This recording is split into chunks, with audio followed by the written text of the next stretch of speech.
Mais uma vez, uma alegria estar aqui com vocês. Esta mensagem que você vai ver agora, esse vídeo, eu já tive a oportunidade, eu acho de enviá-la em áudio, se não estou enganado. Eu estou falando sobre o tema caracterizando a Igreja de Cristo. E eu queria começar orando para que Deus nos dê boa disposição de entender o que queremos compartilhar e nos abençoar, que Ele nos abençoe através desta reflexão. Pai, em nome de Jesus, nós, ó Deus, reconhecemos a importância da igreja. Quando o Senhor disse: edificarei a minha igreja e as portas do inferno não prevalecerão contra ela, nós sabemos que o Senhor deu a vida na cruz pela igreja, Senhor, pelo teu povo, e nós, reconhecendo a importância, pedimos que o Senhor nos abençoe através desta reflexão que estamos compartilhando sobre esse tema, caracterizando a Igreja de Cristo. Esteja com cada um que comigo está ao ver esse vídeo, que recebam aqui a tua mensagem em nome e para a glória de Jesus. Amém. Tá, então, nós estamos baseando em Mateus 16, é um texto muito conhecido, versos 18 a 19, quando Jesus estava indo da Judeia para a Galileia, não sabe, talvez até naquela mesma viagem, a Bíblia não fala se é ou não, mas talvez naquela mesma viagem que passou por Samaria, conforme João 4, e aí aquele encontro maravilhoso ali com a mulher samaritana, muito didático que é aquilo para nós. Talvez naquela viagem, então Jesus perguntou aos discípulos: o que as pessoas dizem que eu sou? E os discípulos responderam: uns dizem que sou Elias, outros que é Jeremias, outros que é alguns profetas. E aí Jesus: mas e para vocês, quem sou eu? E Pedro foi que respondeu: tu és o Cristo, o Filho do Deus vivo, que havia de vir ao mundo. E Jesus: bem-aventurado és tu, Simão, filho de Jonas, ou Simão Bar-Jonas, que não foi carne e sangue que tu revelaram, mas o meu Pai que está nos céus. Também eu te digo que tu és pedra, e sobre esta pedra edificarei a minha igreja, e as portas do inferno não prevalecerão contra ela. Então, edificarei a igreja, e as portas do inferno não prevalecerão contra ela. A igreja hoje, a impressão que eu tenho é que nós estamos, mesmo pessoas ditas cristãs, e cristãs até, talvez, estão menosprezando a igreja, estão considerando como algo de sua menos importância e tudo. Mas Jesus a pré-inaugurou aí nessa confissão de Pedro, e depois pagou o preço tão alto para que pudesse resgatar o pecador e então trazê-lo para o reino do Filho, do amor de Deus, e fazer com que congregassem, com que estivessem vivendo aqui em comunhão, aguardando a volta dele. Ok, então, como preâmbulo, eu queria que tivesse sua atenção, que nós sabemos quem é a pedra sobre a qual a igreja é edificada. Houve durante toda a história, muitas discussões. Nós acreditamos, e para mim faz sentido, a pedra é Cristo, como o próprio Pedro disse: ele é a pedra rejeitada por vós, e etc. Sabemos também quem é que edifica a igreja, claro, é Cristo. Sabemos de quem é a igreja, ele disse: edificarei a minha igreja. Sabemos a quem foi dada a chave do reino dos céus, que foi dada à igreja. Eu te darei a igreja ali representada em preto, te darei as chaves. As chaves do reino do céu foi dada à igreja, ali representada em preto. Sabemos que não importa a quantidade nem a intensidade das lutas contra a igreja, não importa, sabemos disso, que não importa, a história nos mostra que não importa nem a intensidade nem a quantidade de lutas contra a igreja, nada a deterá. As portas do inferno não prevalecerão, não vai deter a igreja. Mas a questão é como ser igreja de Cristo incircunstancialmente. E é esta pergunta que eu quero que você tenha sempre em mente. Como é que eu posso ser parte da igreja de Cristo incircunstancialmente? E há 4 palavras que caracterizam, para mim, caracterizam a igreja de Cristo. e define a sua ação e modo ministerial no tempo e no espaço. Eu quero a sua atenção. Deixa eu repetir isso. 4 palavras do grego que caracterizam a Igreja de Cristo e define a sua ação e modo ministerial no tempo e no espaço. E essas palavras do grego são querigma, koinonia, diaconia e martiria. Ou, aportuguesando isto, então, pregação, comunhão, serviço e testemunho. Então, será uma mensagem breve que queremos estar vendo sobre estas quatro palavras como caracterizando a igreja de Cristo. Eu sei que em muitos lugares no Brasil e no mundo, a igreja não pode reunir no templo como eu estou aqui agora, com um número pequeno de pessoas aqui está congregando. Eu sei que em muitos lugares nem um número pequeno, mesmo distante, não tem ainda liberdade. E nós temos aqui algumas possibilidades. O amanhã é uma incógnita. Nós não sabemos como é que vai ser a vida, a nação, depois quando passar essa pandemia. Há lições muito importantes sendo aprendidas e há muita coisa que nós não sabemos. Coisas que estão sendo destruídas e nós não sabemos como é que vai ser o amanhã. É uma incógnita. Mas eu acho que é importante pensar sobre a igreja. É importante pensar sobre a igreja para a gente não arredar o pé, para a gente então continuar sendo. Como é que nós podemos ser igreja de Cristo? Pensemos então sobre a palavra pregação. Agora eu vou usar mais as palavras em português. A igreja é constituída, a igreja de Cristo é constituída dos que creem em Jesus e em suas obras. Creem o quê? Creem em Jesus e em suas obras. Pensem sobre isso. A fé salvadora é gerada pela pregação da palavra de Deus. A fé salvadora é gerada pela pregação da palavra de Deus. Romanos 10:17 diz: e assim a fé vem pela pregação, e a pregação pela palavra de Cristo. Os que creem, 1 Coríntios 1:21, os que creem pela loucura da pregação. Visto como na sabedoria de Deus, o mundo não o reconheceu por sua própria sabedoria, aprove a Deus salvar os que creem pela loucura da pregação. O Senhor nos assiste e nos reveste de força para que a pregação seja plenamente cumprida.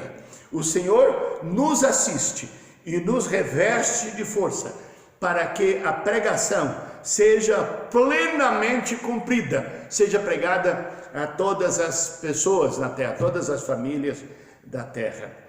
2 Timóteo 4,17 diz: mas o Senhor me assistiu e me revestiu de força para que, por meu intermédio, a pregação fosse plenamente cumprida a todos os gentios e todos os gentios a ouvissem. Que coisa, que razão para viver, hein? Que razão para viver. Saber que esta assistência de Deus e esse revestir da força e do poder de Deus é para que a pregação seja plenamente cumprida. É em meio à guerra, à perseguição e às crises variadas que a igreja nasce, cresce e se expande através da pregação. A oportunidade agora é muito grande. Amado irmão e irmã, igreja, precisamos pregar, precisamos voltar a andar pelas ruas aqui com carta de som. Está pregando. Como você e a sua igreja está conseguindo exercer a pregação do Evangelho? Como é que nós podemos melhorar?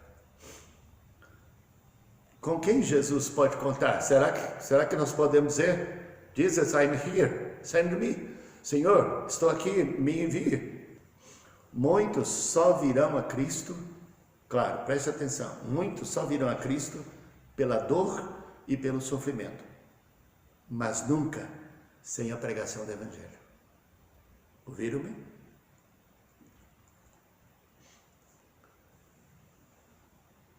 a pregação precisa ser concluída. Nossos missionários precisam ser apoiados, eles estão lá longe nesse momento. Meu desafio a você: divide do pouco que você tem. Eu sei que nessa crise a coisa está difícil, mas participe do sustento dos missionários. Ore a Deus para saber quem é. Entra lá no site da Missão Cristã do Brasil, veja lá os missionários, ore e comece, mesmo que seja pouco, comece com pouco mesmo, mas sustente e sustente em oração. Eles estão fazendo o que nós não temos condição de fazer lá. Coinonia ou comunhão. Comunhão é uma das perseveranças dos santos em Atos 2:42. E perseverava na doutrina dos apóstolos, na comunhão, no partir do pão e nas orações. Então, comunhão é a perseverança na comunhão. A comunhão é o viver altruísta em e por amor ágape. É o estilo de vida da igreja. É o quê? Comunhão é o estilo de vida da igreja constituída de congregantes discípulos de Jesus. Hebreus escreve: não abandoneis a vossa congregação. Outra versão diz: não deixem de congregar, como é costume de alguns, quanto mais que veja que aquele dia vai se aproximando. Amor. O amor está registrado 74 vezes no Novo Testamento, a palavra amor. O chamado de Deus à igreja passa pela renúncia e pelo sacrifício amoroso comungante. Passa pelo quê? Pelo sacrifício amoroso e comungante dos discípulos de Jesus. 1 Coríntios 1:9 diz: fiel é Deus, pelo qual fostes chamados à comunhão de seu Filho Jesus Cristo, nosso Senhor. Então, nosso chamado é o chamado à comunhão. A vitória da igreja está na comunhão vertical e horizontal. Repito isso: a vitória da igreja está na comunhão vertical, comunhão com Deus, e na comunhão horizontal. Eu quero fugir um pouco das minhas anotações. Meu amado, é um perigo. A palavra de Deus diz que é melhor ser 2 do que 1, e o cordão de 3 dobras não se quebra facilmente. Eu não estou dizendo que só são salvos aqueles que estão todos em perigos. Mas Jesus disse que quando estiver 2 ou 3 pessoas reunidas em seu nome, ali ele estaria no meio deles. Parece que Jesus já estava nos preparando para esse tempo de pandemia, em que nós vamos estar congregando mesmo sós de casa, sós de família. Não entendemos essa situação, mas o Senhor já sabia, Ele é presciente, Ele já sabia que nós passaríamos por isto, e vamos passar. Mas precisamos aproveitar muito para a comunhão em família, e para não diminuir o estilo de culto, quando nós não podemos estar no templo como eu estou aqui, como nós estamos aqui, enquanto temos que reunir em casa, não menospreze, não subestime esse tipo de congregar, não subestime, ainda que a minha esperança é que nós vamos poder também ter as macro reuniões, como Paulo disse, despedindo da igreja na Ásia Menor, reunida em Mileto. E então foi que eu vivi no meio de vocês desde o primeiro dia que entrei na Ásia até agora. Não tinha ninguém como sem ouro, prata nem roupa, e o que foi necessário para a minha alimentação e daqueles que viviam comigo, essas mãos aqui trabalharam. E eu nunca deixei de anunciar a vocês, tanto publicamente quanto de casa em casa, tudo que seja importante. E agora eu estou voltando para Jerusalém sem saber o que lá realmente me espera, a não ser aquilo que o Espírito Santo me assevera, que me aguarda cadeias e tribulações. Mas em nada considero a vida preciosa para mim mesmo. Para mim o que importa é que a minha carreira seja completa, eu completo a obra que eu recebi do Senhor para fazer. Mas eu sei que depois da minha partida vão aparecer lobos vorazes que não pouparão o rebanho, e que no meio de vocês mesmos vão levantar pessoas atraindo o rebanho para si, e desviarão os discípulos para si, abandonando a verdade. Mas eu estou limpo do sangue de vocês.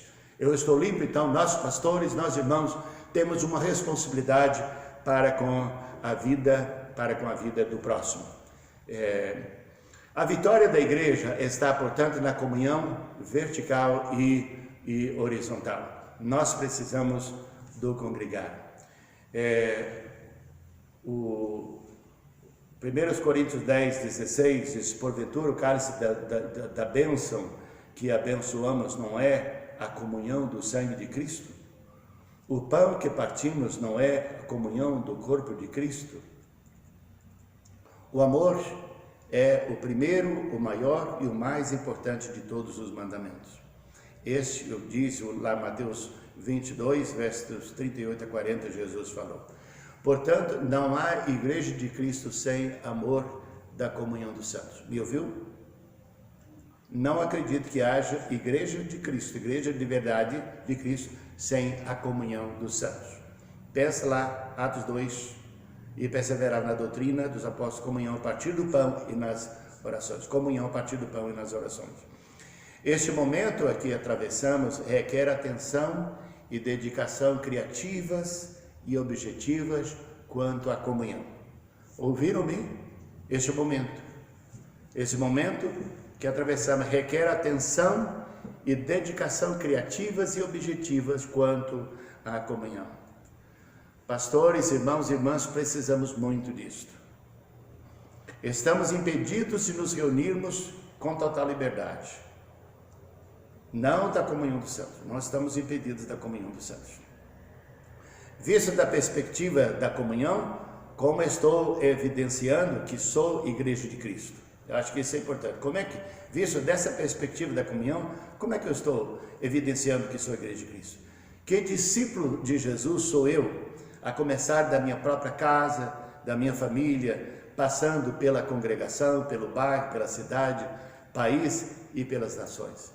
Que tipo de discípulo eu estou desta perspectiva da comunhão?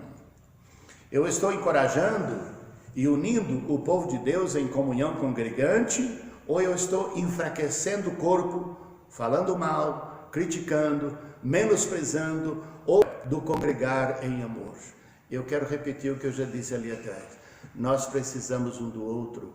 Irmão, eu sei que você pode muito bem ficar e viver a comunhão com Cristo e ser zeloso lá, só que você não faz. Não há consistência. E não se iluda. Será que é eu que sou fraco demais? Eu preciso de você. Eu preciso de congregar. Desculpe, por favor. É um perigo. É um perigo. Nós precisamos um do outro. Ok. Vamos para o terceiro item. Então, serviço, né? Ou diaconia. A palavra servir aparece 40 vezes no Novo Testamento. Servir é uma das principais características de um discípulo de Jesus, que não veio para ser servido, mas para servir e dar a sua vida em resgate por muitos, como ele mesmo falou em Mateus 20, 28, Marcos 10, 45. A vocação de servir foi enfatizada por Jesus na instituição da ceia como seu memorial. Depois deitou água na bacia e passou a lavar os pés aos discípulos e lhes enxugar com a toalha com que estava cingido. Gosto de ver isso, João 13, versos 4 e 5. Também o verso 13 a 14 do mesmo capítulo 13. Vós me chamais o mestre e o Senhor, e dizeis bem que porque eu sou. Ora, se eu, sendo Senhor e Mestre, vos lavei os pés, também vós deveis lavar os pés. Assim também a vez de lavar os pés uns dos outros. Então a ceia foi instituída como memorial de Jesus e ela enfatiza a diaconia, enfatiza o servir. E líderes de ontem, de hoje e de amanhã, não acredito em ministério sem diaconia. Pastores, não acredito que seja possível ser pastor sem ser diácono, sem servir. Pessoal do louvor, ministros do louvor, tudo, não é para outro, é para servir. Se somos discípulos de Jesus, o altruísmo servil é uma marca evidente. A oportunidade e a necessidade de servir cresce na proporção das calamidades, das perseguições e das crises de qualquer ordem. A oportunidade e a necessidade de servir cresce na proporção das calamidades, das perseguições e das crises de qualquer ordem. Portanto, servir caracteriza e evidencia uma igreja, uma família ou um discípulo de Jesus. Necessidades e oportunidades não faltam. E se há algum tempo que elas são maiores do que em outros, então, nesse momento que estamos atravessando, a oportunidade e a necessidade de servir é maior. Quem pode estar precisando de mim? E de você agora? Vamos passar a levantar e perguntar: Senhor, quem precisa de mim hoje? Meu filho, você tem vocação para isto. Você é chamado para servir. Alguém da família, da igreja, do bairro, os missionários, vão servir. Missionários, mantenedor dos missionários. Que privilégio estar servindo sacrificialmente. Seremos uma igreja de servos quando cada um de nós assumir-se como servos uns dos outros. Talvez em nosso servir em amor, devamos dividir nosso prato de comida com quem nada tem. Gálatas 6,10 diz: por isso, enquanto tivermos oportunidade, façamos o bem a todos, mas principalmente aos domésticos da fé. Vamos precisar de ter pessoas na igreja com muita atenção, principalmente as igrejas maiores, ter muita atenção para ver se não está ninguém sendo negligenciado na perspectiva de Gálatas 6,10. Ei, queridos, servir é a atividade que mais nos identifica com Jesus, o servo. Vamos passar a olhar para Jesus assim e pedir ao Espírito Santo que faça de cada um de nós a mesma coisa. E eu penso que nessa decisão de servir, talvez teremos, se é que vamos ter, teremos muito menos lugar para depressão. O egoísmo deprime, o egoísmo nos frustra, o egoísmo arruína a nossa vida, o egoísmo nos leva a chorar de desespero e de raiva, porque não sentimos valorizado, não sentimos gratificado, não recebemos o que achamos que merecemos. Mas o servir uns aos outros, meus amados, nos encoraja, nos estimula para viver. Paulo é um exemplo disso. Paulo se converteu para sofrer, dedicando-se desde a conversão até o fim da sua vida a servir como pregador do Evangelho, realizando a grande comissão. Ok, então vamos para a quarta e última palavra que estamos meditando, que eu falei, martiria ou testemunho. Atos 1:8 nos fala da descida do Espírito Santo, diz: mas recebereis poder ao descer sobre vós o Espírito Santo e sereis minhas testemunhas, tanto em Jerusalém aos confins da terra. Martiria significa testemunha. Pessoa que está a veracidade de algum fato. Testemunha do Evangelho é alguém cuja vida evidencia incircunstancialmente a verdade pregada, crida e vivenciada do Evangelho. Vós sois a nossa carta. Paulo está escrevendo aos Coríntios, capítulo 3, 2 Coríntios, versos 2 e 3. Vós sois a nossa carta, escrita em nosso coração, conhecida e lida por todos os homens.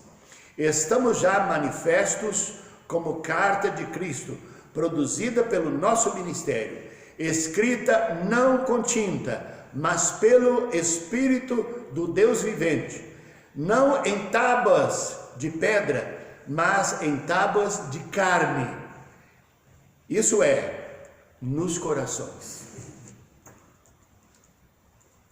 Então, é na perseguição, é na escassez, nas tentações, na dor, nas crises diversas que cada um de nós se torna a carta mais lida ou mais julgada, mais aprovada ou mais condenada. Então, é nas dificuldades, nas afrontas e todas as dificuldades da vida, é que nós nos tornamos a carta mais lida, mais julgada, mais aprovada ou mais condenada. Então a carta mais lida, mais julgada, mais aprovada ou mais condenada. Depende do que nós somos. Depende de como vivemos, se vivemos como verdadeiro discípulo de Jesus. O que será que a minha vida e a tua vida estão dizendo do Evangelho e da Igreja de Cristo? Quando tua família, teus vizinhos, teus colegas do trabalho, da escola, olham para a tua vida, que leitura eles fazem do Evangelho e da Igreja de Cristo, conhecendo você, conhecendo a mim? Irmãos amados, ainda há tempo. O momento de decisão é agora. Você e eu precisamos assumir e cumprir. Dizer, Senhor, eu quero fazer parte da pregação do Evangelho a tempo e a fora de tempo. Senhor, eu quero viver esta coinonia, esta comunhão, Senhor. Essa comunhão decida. Vamos viver viver em santa comunhão congregante com Deus e com os irmãos. Vamos servir, vamos ser diáconos, vamos servir como Jesus. E vamos ser o que somos, vamos ser de verdade o que já somos de direito. Uma carta aberta de Cristo. Deixa eu repetir. Decida agora que você vai ser, de fato, o que você já é de direito. Uma carta aberta em Cristo Jesus. Que lá onde você estiver, a pessoa possa ver Cristo. E era nas crises, quando está tudo bem, louvar, chegar louvando, agradecendo, não é fácil, mas nas crises, no sofrimento. Me permita lembrar-lhes uma coisa. A minha primeira esposa adoeceu em África. Nossa primeira viagem foi em 1991. Chegando ao Brasil, a medicina custou descobrir a causa da sua enfermidade e ela acabou mais tarde vindo a óbito. E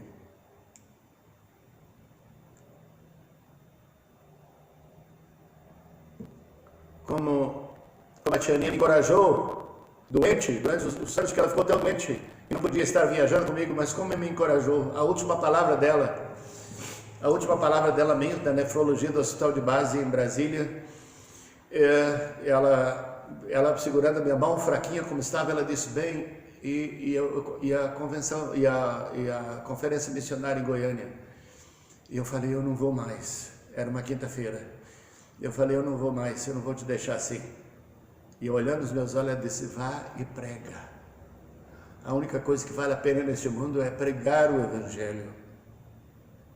Eu disse, como você estaria, como eu estaria, como estariam os nossos filhos e nossas noras, se alguém não nos tivesse pregado o Evangelho. Então, amados, vamos pregar. Vamos ter comunhão, porque nós precisamos um do outro. A última resposta dela a qualquer estímulo deste mundo foi quando eu cantei que é bom que é ter Jesus no coração. Então, decida que vai pregar, vai viver em comunhão, vai servir e vai ser o testemunho do Evangelho. Até onde foi aí?